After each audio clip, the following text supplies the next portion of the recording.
What toxic behavior does society still make excuses for?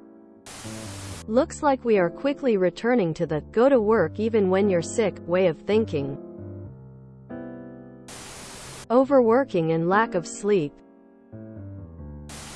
People have gotten absolutely insane when it comes to celebrity culture, between inviting celebs to their wedding, prom, other big life events, bombarding their social media pages, or waiting outside their hotel rooms or houses. It's nuts. People feel so entitled to time and attention, and it's just gotten worse with social media making everyone so accessible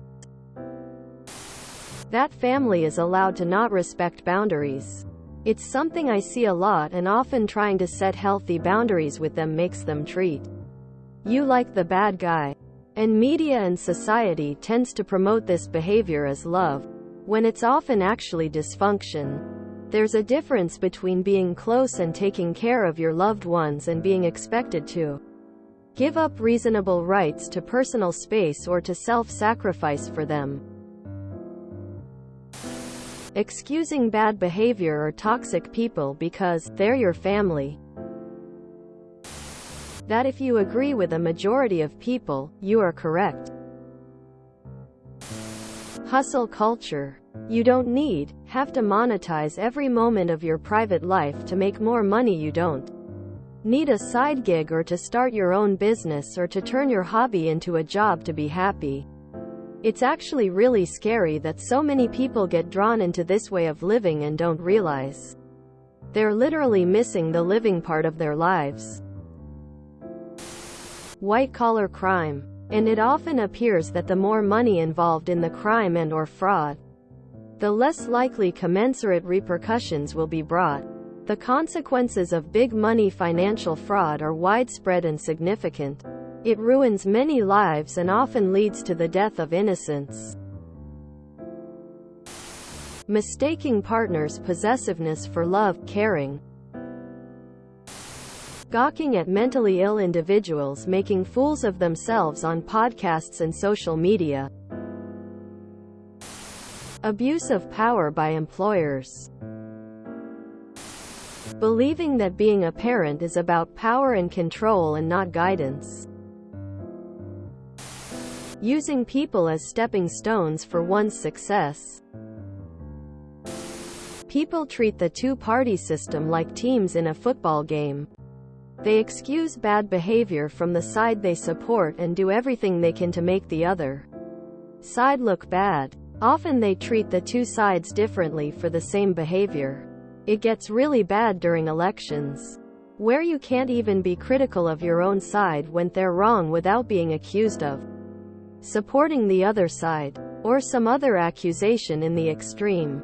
I remember a fake story going around social media about a woman who ran over her husband for voting for Trump, and the responses were overwhelmingly in support of her actions.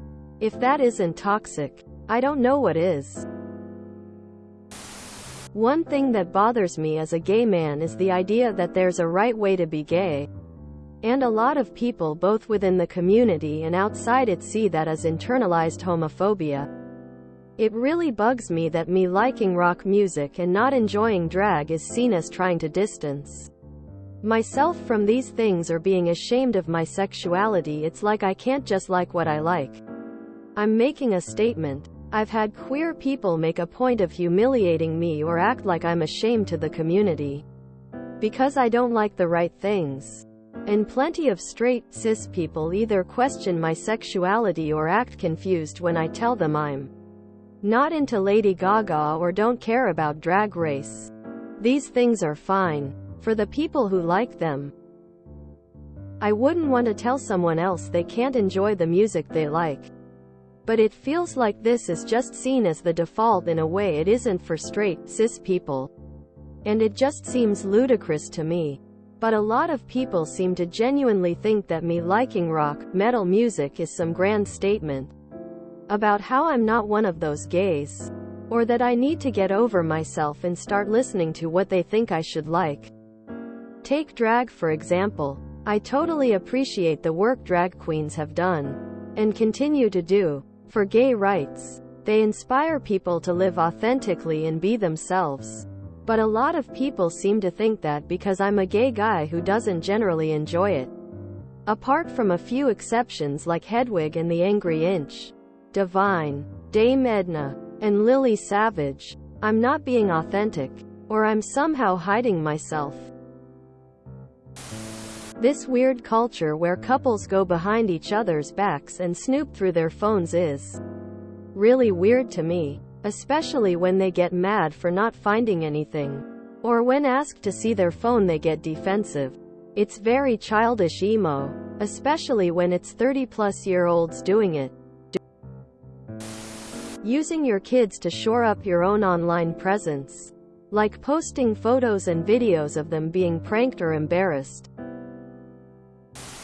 Consuming, celebrating the need for more everything, and putting people who have the most on a pedestal no matter what type of person they are. Expressing outrage or offense on a third party's behalf to derail a conversation or to make it about placating them. Alcoholism and the behaviors with it still seem the commonplace, along with giving people a pass.